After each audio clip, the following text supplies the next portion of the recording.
All right, so this right here, this is what's called a head out. So basically, normally there would have been a joist that ran all the way across right here, right?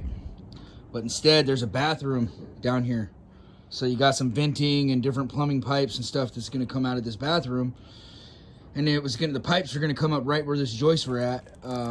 And the designer, engineer, whoever did the drawings for this house, they didn't want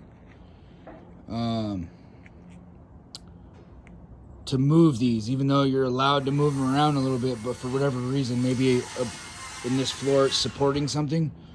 I'm not exactly sure on that. So, but in order to avoid hitting the pipe here and in this wall here, they do a head out. So joist comes across, and then that gives you something to hang this joist from. When you do that, you web fill both sides. You glue and nail the heck out of it. And then over here, glue and nail the heck out of it. And I'm pretty sure in LP Solid Start's addendum packet that comes with their joist, it says you have to have at least a foot, so 6 inches to each side, basically, of center of joist. But I always overkill it, so if they say 1 foot, I do 2 feet. Who cares? It's scrap sheeting, right? It's a little bit of glue with some nails. So, anyways, that's what a head out is. It's good to know that, because if you ever had like a renovation at your house, or if you need to do a repair, or if they're dropping in a plumber comes through, they're dropping in new pipes, whatever it is, if they hit a joist, you can look up for whatever brand of joist you have in your house, and you can look up what their requirements are for a head out, and you can do this to repair your house.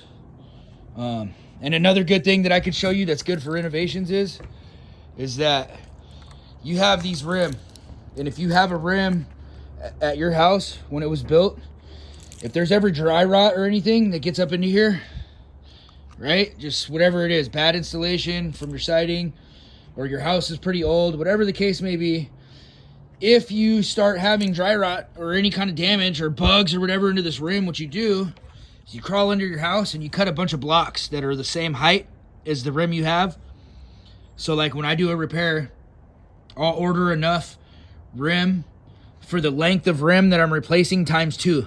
And then I just know that I have enough blocks. So I'll cut blocks about 1/8 smaller than the width here, and I'll stuff them from under the house up into there. Bam, bam, bam, bam, the whole way, right? Because usually if this has some dry rot damage, then your joist will have dry rot damage too, right? So you stuff your blocks back in there, and that'll keep your wall from crushing as you remove your rim. And then if you needed to, you could go ahead and start sliding your joists out one at a time, and replacing them, or sliding a new joist in and then just cutting the rod out. You can totally do it that way.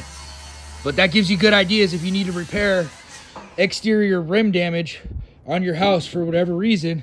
You stuff squash blocks from the back under your house, then you get surgical and you cut out, and then for me it's easiest to do no more than about an 8-foot section at a time. And I've done several of those, and I could usually, strip a wall of siding, fix the rim, and get the siding back up in 2 days. So just so you know, those are good things. Since I have the floor open, it's a brand new house, I can show you that. Anyways, hope you guys have a good day.